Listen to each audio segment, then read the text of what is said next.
Okay, in continuation with the glow up series, now we're going to talk about how I'm actually going to have a spiritual glow up. Now, everyone talks about spirituality, but what does that really mean? That basically means aligning your mind, body, and soul. It speaks about mind, body, and soul connection in the sense that yes, you need to meditate in order to control your thoughts, in order to calm your thoughts. Now, again, see, thoughts are something we can't control, they're going to come and go.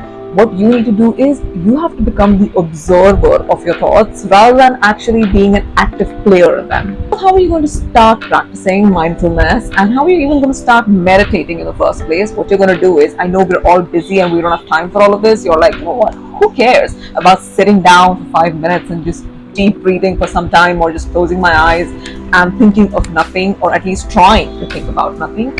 Well, you should care, and that's why you're going to inculcate that into your daily routine, whether you habit stack or you set aside 5 to 10 minutes where you're just sitting doing nothing. You're in a quiet place all by yourself, you're not listening to music. And if you actually like to meditate to music, there you go, that's the best thing ever. And just close your eyes, relax into that present moment. And this is going to sound a little floozy where you're like, oh, I'm just sitting by myself. It may be awkward for people who are just starting out right now. But again, for people who've been doing this for a while, they understand that consistency is the key. That even if you do feel all of those feelings in the beginning, it's not going to sustain throughout the time you actually start doing it. So all you need to do is just set aside those 5 to 10 minutes every single day and just sit with yourself initially and just focus on closing your eyes and breathing. These are the only initial things you're going to do. Now again, while you're doing this, you might encounter certain situations where you're like, oh, it's difficult to be present in this current moment. So as soon as you find yourself getting distracted, or your mind is just wavering here and there, you're just having too many thoughts, you're going to shut that down. You're going to focus on your breathing. You're going to take slow, long, and deep breaths, and you're just going to concentrate on your breathing, on that action of you taking a deep breath in and taking a deep breath out. And this is a bit of a modified version where you need to be on the intermediate level of meditation while you're doing this, is because you've actually achieved that kind of focus. You need to do this. So you're going to body scan. Now again, by body scan, I do not mean TSA scan. That's absolutely not what I mean. So what you're going to do is you're going to focus on different areas, specific parts of your body. So for example, if you've been experiencing a lot of pain in your foot, or in your knee, or in your back, you're just going to imagine, you're going to close your eyes, you're going to imagine that area, and you're going to breathe slowly as if you're breathing into that area, and you're going to relax that area. Now again, if by doing it all by yourself is a little too overwhelming for you because you're just starting out and you're a real beginner, you know what, there are online tools and resources that can actually help you simplify the process for you. So there are apps like Headspace, Insight Timer, Calm, which you can use, which have guided meditations. You just have to follow them for those 10 to 15 minutes, and that's about it. You're done with your meditation. So it's made as simple as that, so you have no excuse to not do it now. And mindfulness is not just this act of you sitting down for 5 to 10 minutes, meditating and doing all of those specific things, which is very essential. You should always start a day on a good note, and you know what, you really need that just to, align your mind, body, and soul. But again, mindfulness can be integrated in different areas of your life. For example, if you're reading a book, right, you're immersed fully into that book. You're immersed in the feelings of those characters in that book. You're going to indulge in all of the sensations. You're going to indulge in everything that book has to offer, rather than just being detached from the book and just reading it just for the sake of reading it. No, unless it's for academic purposes, of course, it's a different story. You can't really feel the things in academic books. But if you're reading a book for pleasure, you know what? There are characters, they bring about different emotions, they bring about different sensations in your body. So you're going to focus on that, because that's going to allow you to be a lot more present in the moment. So again, what might happen is, if you're in the initial stages of meditation and mindfulness, of course, you're going to have these thoughts going through your mind a lot. And you know what may happen? You might find yourself actually indulging in those thoughts, going back into those experiences, and you may or may not end up judging yourself depending on whether that was a good thought or a bad thought. So you're going to try a non-judgmental approach. That basically means you're going to try non-judgmental awareness of your thoughts. You're just going to be aware of the fact that, you know what, I'm having these thoughts. Thoughts are like passing clouds. They are going to pass by. They're not going to stay there. Like, your thoughts become nothing if you don't allow them to become anything. There you go. So you're just going to practice the law of non-attachment. in that area. And this may so happen that you might have a lot of thoughts which, you know what, you have no absolute control over. So don't try and control them. Absolutely do not try and control them, because so what's going to happen initially is you're like, oh, I can make them go away, I can do this. No, the more you force them to go away, the more they're going to keep coming back to you. Let them pass. Let them come and let them pass. That's all you're going to do. You're just going to allow them to be free flowing. Let them go. It's a thought. As long as you don't act on every thought, as long as you don't act on every emotion, you are still in control of your mind, your body, your emotional state. And you know what? Your nervous system's still regulated.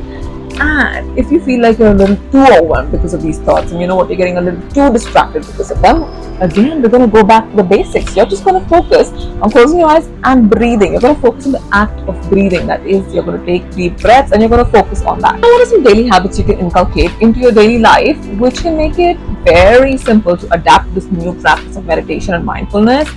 See, I know people can get a lot busy, but again, starting a day on a good note is very important. That's why you need to understand the importance of why you need to start your day on a good note. So that can be listening to good podcasts, yes, listening to good uplifting music, or reading motivational quotes, inspirational quotes, something that actually inspires you, uplifts your mood, puts you in a good frequency. Of course, for that, you're going to have a very soothing and a calm morning routine that's going to allow you to be in a good mood for the rest of the day, because you started the day on a good note, and that just means your day is going to go fabulous as long as you allow yourself for that. Again, like we just spoke about previously, is that mindfulness can be integrated in every area of your life. So you're just going to make it a part of your daily routine, because now, as long as you keep practicing it through and through, that you know what, you're practicing the art of being present in the current moment, even if that means while you're sipping coffee, you're just focused entirely on that coffee and you're not thinking about anything else. Just for those 10-15 minutes, you've won. You've actually achieved so much spiritual growth, in the sense that you've grown as a person, you've grown on your spiritual radar, you've increased and raised your frequency, and you're so aware and present in the current moment. Again, you're going to practice gratitude. So when you give gratitude, again, you put yourself on the highest frequency, which is the best thing ever, because you're just going to be on a whole different level when you're giving gratitude for things that already are going well in your life. Because not just that it brings you towards that awareness of the things that are actually going good in your life and the things that you're very grateful for, it also helps you shift your mindset throughout the day and keep yourself in check. That basically allows room for self-reflection again. So inculcating again self-awareness, which means that you know what, even if you throughout the day, we as human beings go through various emotions, and you know what, sometimes it may so happen that we're not that aware of ourselves, in the sense that you know what, if we're slipping and going into the negative mindset, we catch ourselves and bring ourselves back to the positive one. So just by giving gratitude throughout the day, or you could just keep aside 5 minutes to do this, whether in the morning, afternoon, evening, whenever you have time and whenever you feel like it, it's just going to tip the scales in your favor. It's going to bring you into a good state. It's going to put you into a very good mood, and it's going to raise your frequency. And that's exactly what we're looking to do here, because spiritual growth is all about spiritual awareness, and how you're going to cultivate awareness is by doing all of these little things. Now again, if you want to go very, very extremely in depth of what it is that you really want to do when it comes to spirituality and spiritual growth and cultivating spiritual awareness, you can of course look up for videos online on YouTube, where there are so many spiritual teachers who are going to give you the right insight and the right kind of knowledge that you need to actually start your journey if you're very serious about this. And again, if you're not that serious, it doesn't really mean that you know what, you don't want that. It's just like, you know what, you just want to cultivate it as a part of your healthy spiritual routine, and you don't really want to go that much in depth. Of course, basic meditation practices, mindfulness practices, gratitude journaling, just journaling overall can be very useful. So again, to cultivate a lot of spirituality within yourself and to bring that kind of self-awareness within yourself, it all starts with self. That is the understanding of self. How are you actually going to understand who you are, what your values are, what your morals are, what your inner self is actually like? See, we live in a world full of distractions, or we're distracted with our iPads, Netflix, other people surrounding us. We live with family, we're not living that alone. We go to work, we go to the gym, like we listen to random crap throughout the day, and you know what, it's very distracting. If you're actually seriously trying to get to know yourself, you're never going to know yourself, because you're always going to see and view yourself through other people's lenses. That is a very different perspective again causing a very distorted self-perception of yourself. So you're going to detach yourself from everything else and you're going to go and turn within. But for that, you need a very quiet environment. And you know what? You can practice this. You can make this like a daily routine or practice. You sit with yourself for 10 to 15 minutes. Sit with yourself alone, not listening to music, not fidgeting on your phone, just doing nothing. And just, you know what? Initially, it's going to seem so blank.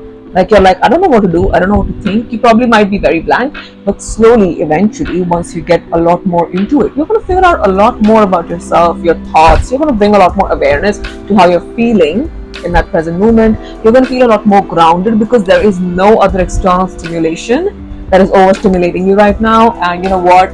You are in complete control of your mind, your body, and your soul, and your emotional state. You're regulating yourself well because, again, you're spending a lot of time with yourself. And you know what? You know that all of these things are already within you. All you had to do was spend some time within yourself and just figure things out for yourself. So it is needless to say that journaling is a very good example as to bringing kind of self-awareness within yourself, because journaling allows you to kind of go into a deep dive in your own mind and within your own emotions and just understand what you're feeling and just kind of create an image of who you are within yourself. So you know what, you have the correct kind of self-perception, and from there you can actually figure out whether there are certain things or certain areas in your life where you actually want to improve and you actually want to put in some different kind of work, or you know what, you're perfect as it is, which is completely fine, which is great. That's exactly where we're trying to be. Again, I really can't emphasize the fact as to how important gratitude is and the role of gratitude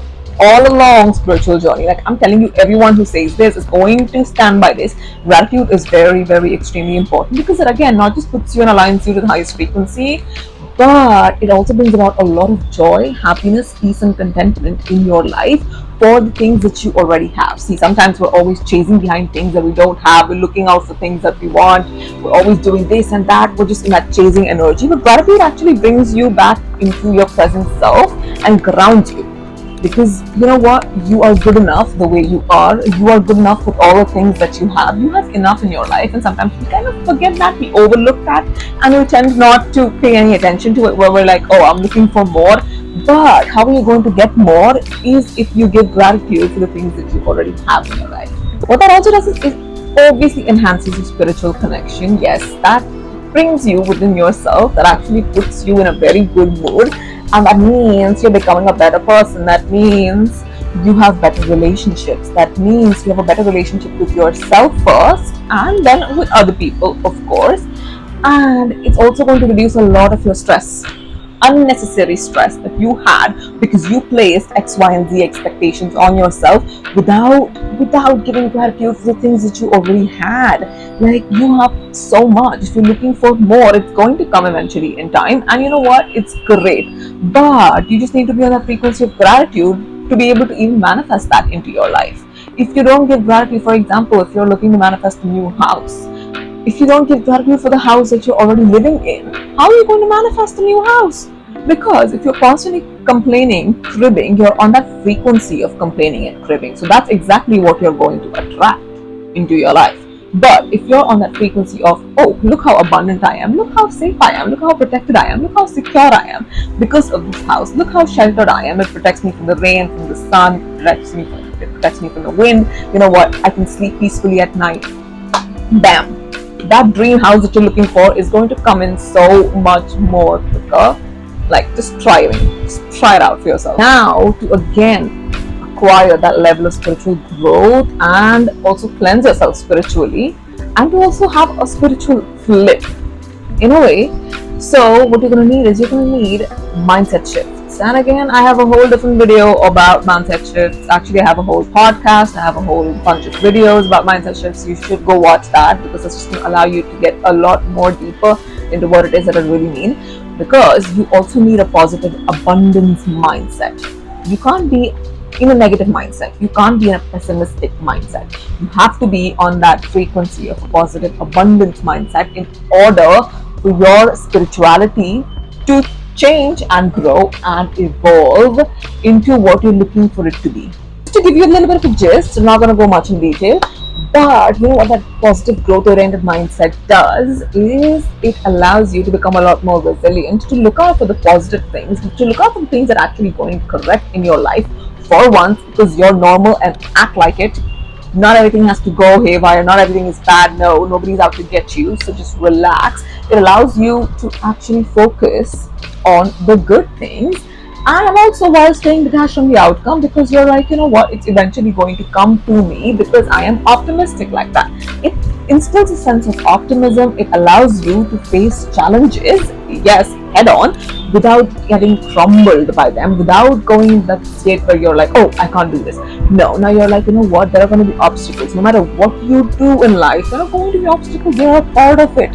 You just accept it for what it is and you just take it and you deal with it, and you become a lot more resilient. You become a lot more accepting of failure. You become a lot more accepting of challenges, because now again you have a growth mindset. So you're like, oh, there's something new to learn from all of this. There's something much more, and there's a bigger picture to all of this. There's like a vastly bigger picture to all of this that I can figure out. So if you're going through all of these things, you have to remember, just remember, keep that thing in your brain, like keep it, stick it. I don't know what you want to do. Remember the end goal. Always remember the end goal. Everything in between is just tests and challenges, and just like an opportunity for you to become that person who has that end goal. So again, you can actually enhance your spiritual growth and spiritual journey by just loving yourself, taking care of yourself, by nourishing your body, mind, soul. That means physically, of course, you're going to take care of your appearance, your hair, your nails, your skin, and everything. But also emotionally, you're going to take care of yourself. You're going to take care of yourself when you're working out, because that's again going to clean all it's going to get rid of all the toxins in your body. You're going to hydrate yourself. You're going to feed and nourish yourself with good food, good healthy food. And you know what, if you feel like eating junk one day, it's completely fine, because self-love is all about balance. It's not about toxicity. So there you go. You're going to allow yourself all of the pleasures that life has to offer, because you are the love of your life, and spirituality is a journey of self. So take care of yourself. Engage in all of the hobbies that you have. You're going to make yourself a very good routine for your morning, for your evening. You're going to have a workout routine. You're going to have a meditation routine. You're going to have a mindfulness, gratitude routine. You're going to have a routine for everything. You're going to be so busy. You're going to be so occupied with your day that you do not have time to look at anything else. You need to make sure of that, because your journey of love and self-growth and self-appreciation starts with you. And that is very necessary when it comes to spirituality, because spirituality is not about anybody else or anything else. It's your journey into becoming and into blooming into the best version of yourself. So that's exactly what you're going to do. You're going to emphasize and put in all of that energy that you've been putting outwards. You're going to redirect that inwards into yourself by exploring your hobbies, interests, passions. If you like reading a book, if you like going to the park, if you like going to cafes to work, if you want to go to the gym, or if you want to do Pilates, if you want to do at-home workouts, whatever it is that you really like, figure that out. Get a routine for yourself and practice that. That's going to be your self-care and self-love routine. Having said that, we come to the end of this brilliant video. I hope you guys enjoyed it. Again, this is part 2 of the part 3 series, so watch out for the last one, because I'm going to be talking about a very hefty topic in that one. So having said that, we come to the end of this, and I'm going to see you guys in my next one. Take care and bye. Money on top of me, money on top of me, ready for me, 'cause you know